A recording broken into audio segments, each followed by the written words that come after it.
Rowdy Nation TV, welcome back to the channel. October 2025 marked one of the most active months for executions in the United States in recent years. 6 inmates across 6 different states were put to death for crimes that shocked their communities, devastated families, and reignited the national debate over capital punishment. Now this is a look back at who they were, the crimes that led to their death sentences, and the final words they left behind. Now first off, we got Roy Lee Ward from Indiana. On October 10th, 2025, 53-year-old Roy Lee Ward was executed by lethal injection at Indiana State Prison. Ward's crime dated back to July 2001 when he entered the home of 15-year-old Stacy Payne under the pretense of searching for a lost dog. Once inside, he brutally raped and murdered the teenager. The attack stunned the small town of Spencer County and led to one of the most publicized capital cases in state's history. Ward did not issue any recorded final statement before his death. His execution brought a closure to the case that had haunted Indiana for more than 2 decades. Next on the list, Samuel Lee Smithers, Florida. 4 days later, on October 14th, the state of Florida carried out an execution of 72-year-old Samuel Lee Smithers, a church deacon once known by the media as the Deacon of Death. Smithers had been convicted of killing 2 women, Christy Cohen and Denise Roach, back in 1996. Investigators say he lured both victims to a secluded area where he attacked them with a gardening tool and disposed of their bodies in a pond behind his workplace. When asked if he had any final words, Smithers responded quietly, "No, sir." With that, he became the oldest person in Florida in more than a decade who was executed. Also, on October 14th in Missouri, Lance Collin Shockley faced execution.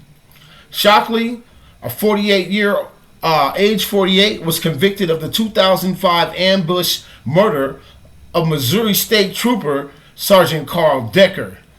Prosecutors said Shockley killed the officer to avoid arrest in an unrelated criminal case. After years of appeals and clemency requests, the state carried out his sentence by lethal injection.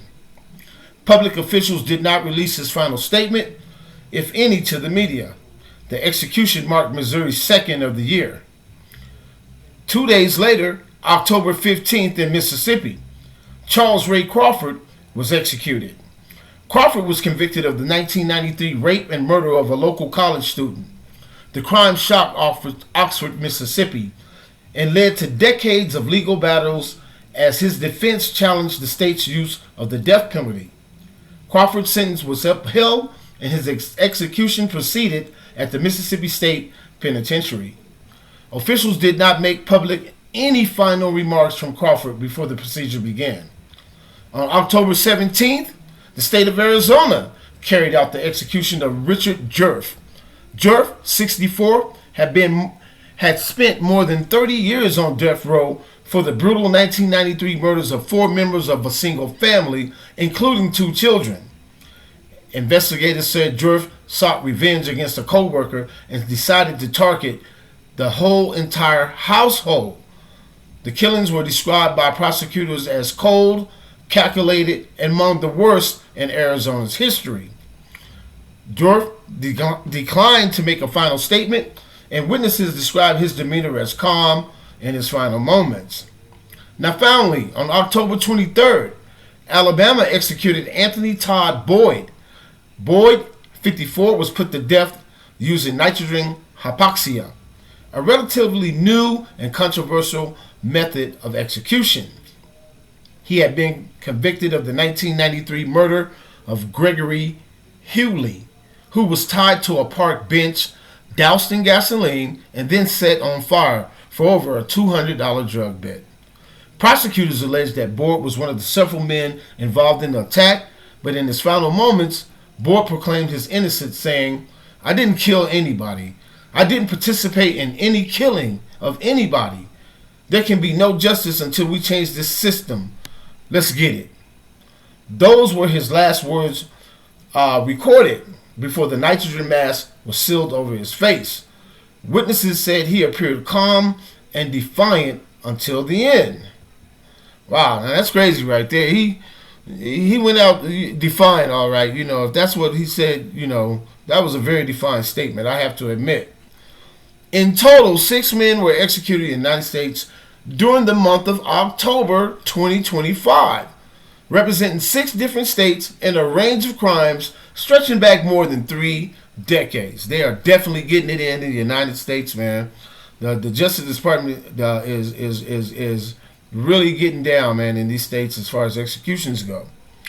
Leave a comment in my comment section and let me know what you think about the executions in America. Do you agree with them? Do you agree with the death penalty? What do you think about these cases, and do you agree that these men deserve what they got? Now, these executions highlight the ongoing complexity of capital punishment in America and a system that for some delivers long-awaited justice and for others raise painful questions about fairness, morality, and the meaning of final words.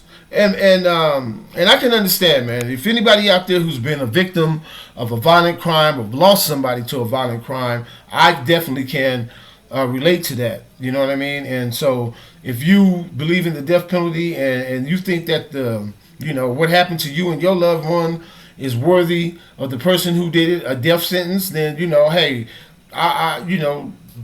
far be it for me to disagree with how you feel. You know what I mean? I think that's a personal opinion for everybody, right?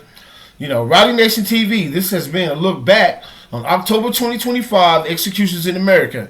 Now, if you found this breakdown informative, please consider liking, sharing, and subscribing for more true crime and justice stories. And always remember the victims. Stay safe. Rowdy Nation TV, hit that like button, subscribe to the channel, tap that notification bell so anytime I drop a video, you will be notified. Let's push this channel to 3,000 subs. We out.